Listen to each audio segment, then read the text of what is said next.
गरीब की बारिश। शहर की कच्ची बस्ती में एक गरीब मजदूर कालू रहा करता था। कालू के घर में उसकी पत्नी जानकी थी। जानकी लोगों के घरों में झाड़ू पोछा करके कुछ पैसे कमा लेती थी और वहीं कालू किसी तरह मेहनत मजदूरी करके 2 वक्त की रोटी का जुगाड़ कर लेता था। कुछ दिनों से हो रही बारिश के कारण कालू की मजदूरी बंद हो गई थी। अरे जानकी, इस बार तो बरसात ने हद ही कर दी, रुकने का नाम ही नहीं ले रही। कुछ समझ में नहीं आ रहा, अगर इसी तरह काम पर नहीं गया तो 2 वक्त की रोटी का जुगाड़ कैसे होगा। अरे तुम चिंता क्यों करते हो, बारिश का क्या है, 1 आध दिन में रुक जाएगी और उसके बाद में फिर से काम शुरू हो जाएगा।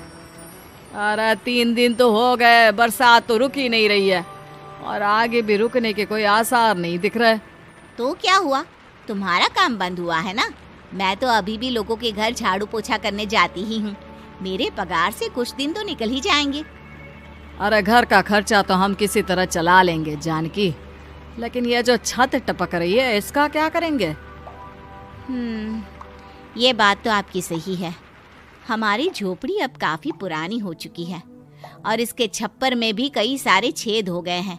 रात भर पानी टपकता रहता है। अरे मैं भी इसी बात से बहुत परेशान रहता हूँ। कहीं किसी दिन ज्यादा बारिश आ गई तो हमारी झोपड़ी टूटकर बिखर ना जाए। राम राम राम, ऐसी अशुभ बातें क्यों करते हो?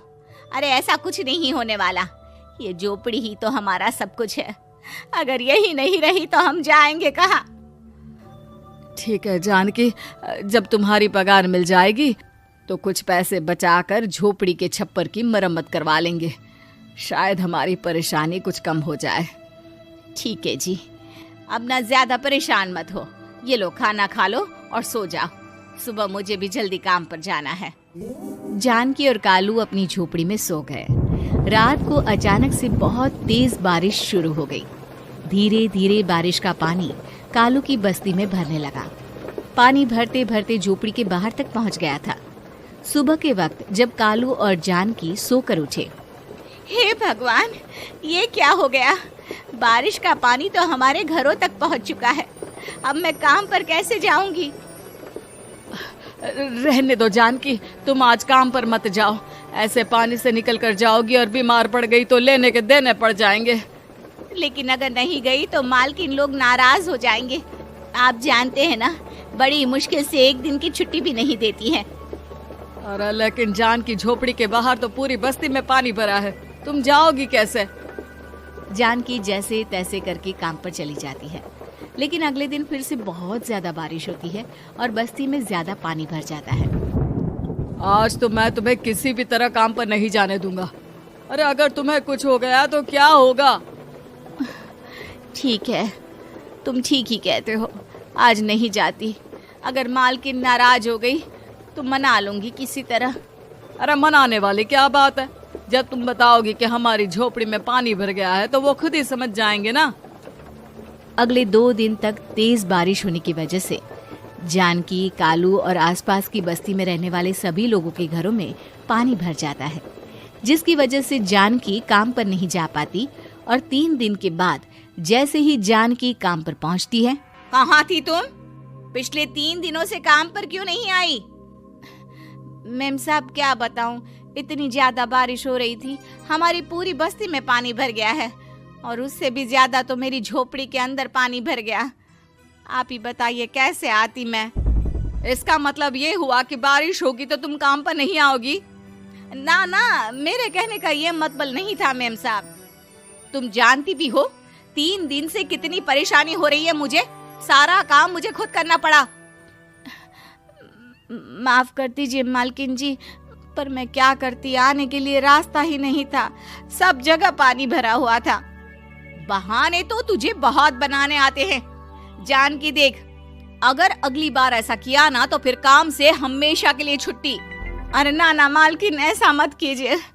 बारिश की वजह से मेरे पति की मजदूरी भी छूट गई है।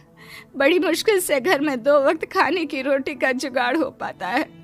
आप मुझे काम से निकाल देंगे तो हम क्या खाएंगे? अगर इतनी ही चिंता है तो फिर रोजाना काम पर आया करो। चलो अब जल्दी से जाकर घर का सारा काम करो। बारिश रुकने का नाम ही नहीं ले रही थी। पूरे शहर में बाढ़ जैसे हालात बन गए थे। लेकिन नौकरी जाने के डर से जानकी किसी तरह रोज काम पर जाती थी। एक दिन जब जानकी काम करके अपने घर लौट आई तो अचानक उसकी बस्ती में कुछ लोगों का शोर सुनाई दिया। अरे लगता है बाहर कुछ हुआ है, मैं जाकर देखता हूँ। हाँ हाँ, पता तो कीजिए, ये बस्ती में लोग इतना शोर क्यों कर रहे हैं। बाहर जाकर कालू ने एक आदमी से पूछा, अरे क्या हुआ भाई, इतना शोर क्यों मचा रहा है? अरे क्या बताए भैया, अपनी बस्ती के बाहर एक पुल टूट गया है और वहाँ पर एक कार फंसी है। थोड़ी देर में अगर किसी ने नहीं बचाया ना तो वो कार पानी में बह जाएगी। हाँ? ये क्या कह रहे हो भैया, कार के अंदर कोई है क्या? हाँ, कोई औरत बैठी है, अकेली है, बहुत रो रही है बेचारी, मदद के लिए बुला रही है। अरे तो हमें जाकर उनकी मदद करनी चाहिए ना। अरे लेकिन इसमें बहुत खतरा है, हमें अपने आप को बचाना चाहिए। पानी कभी भी हमारी बस्ती की तरफ आ सकता है। अरे तुम्हें नहीं चलना तो मत चलो, लेकिन मैं तो जाकर उस औरत की मदद जरूर करूंगा।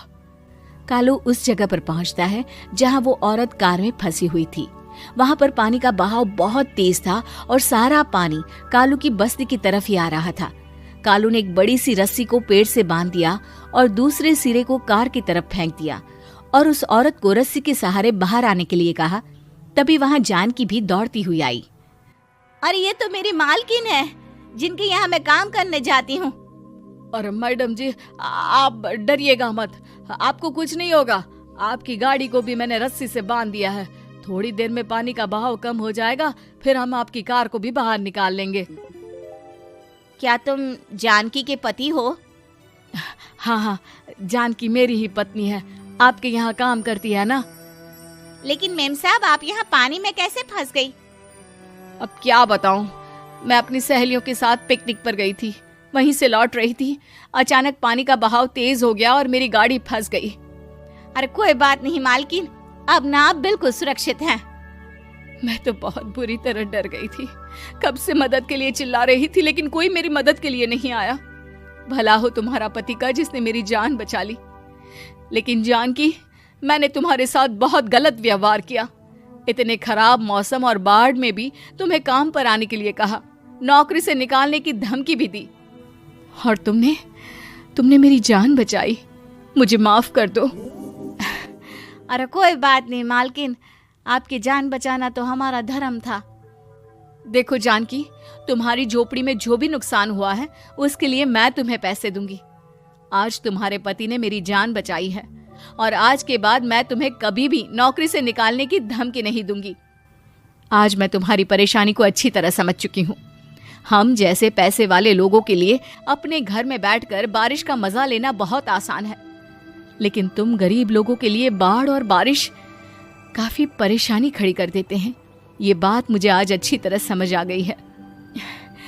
आपका बहुत बहुत धन्यवाद मालकिन।